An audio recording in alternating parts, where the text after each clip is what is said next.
I want infrastructure, okay? Build another Grand Central, build a fucking castle. Okay, but this guy existed. And this building behind me and one in your community or nearby probably exists because of him. And once you learn the term social infrastructure and get a better idea about his life, you'll start to see how his influence has shaped the world. His name was Andrew Carnegie. He was born in 1835 into relative poverty, and his family migrated to America. By the time of the Civil War, when he was enlisted, he had amassed enough wealth to pay someone else to take his place, which was something you could do back then.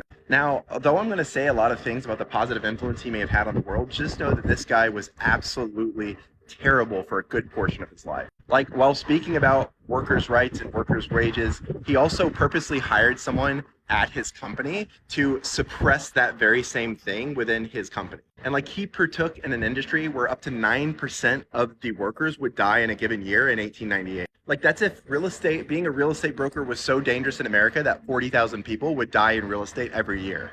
He also would purposely spread rumors about his competition and then like price gouge them so that they would fizzle out and then buy their companies to establish a monopoly. But as he got older, he decided he wanted to spend more time with his family and sold his company to JP Morgan and became the richest man in the world, having the equivalent to twice what Bill Gates has today.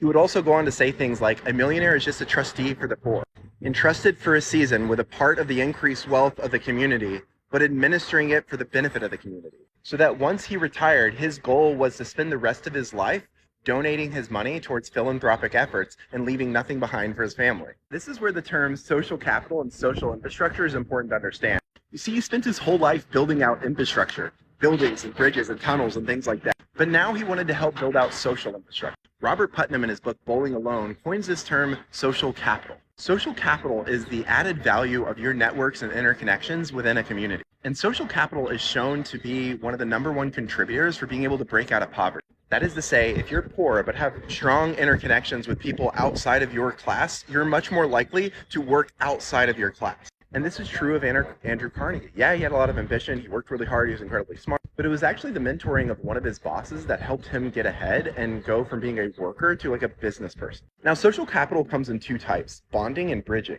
Bonding social capital is like the connections of an in-group. So imagine me and people similar to me, like in a book club or a neighborhood association, we are bonded by that, and that brings together bonding social capital. But there's also bridging social capital, the interconnection between disparate groups that don't have other stuff in common. So imagine if my neighborhood association got together with a nearby neighborhood association to oppose some local policy or effort. We're connected by bridging social capital by that cause. Both of these forms of social capital are drastically important for your community. Bonding social capital is what helps you survive, it helps you get by, and bridging social capital helps you get ahead. Now, Andrew Carnegie realized this, though the verbiage didn't exist at the time. He saw the importance of social capital institutions like libraries and how they helped him get ahead in his life. So he devoted the rest of his life to building libraries throughout the world. And despite the fact that he built over 2,500, less than 500 bore his name. He wasn't necessarily trying to get credit for it. And if a library near you bears his name, it's either part of that 500 or it was something that they added on later. In my city, our library is so much more about a place to rent books. They have an entire floor dedicated to being a makerspace, places where small businesses, churches, and nonprofits can use tools that they otherwise wouldn't have access to. Speaking of tools, you can check out tools as a homeowner that you might want to use around your house once or twice and you don't want to buy one for that. They have programs which include things like season tickets to a local minor league baseball team so that underprivileged families can still have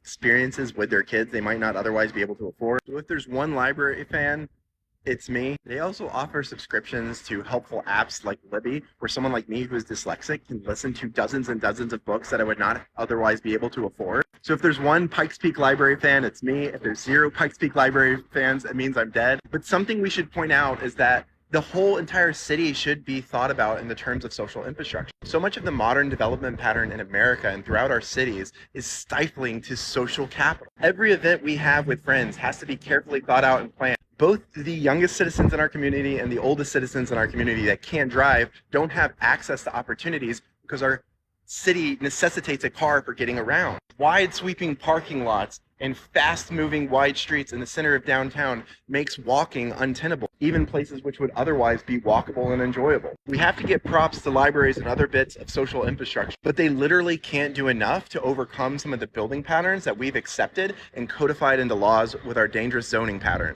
Oh yeah, I forgot to tell you, the book is Palaces for the People by Eric Kleinenberg.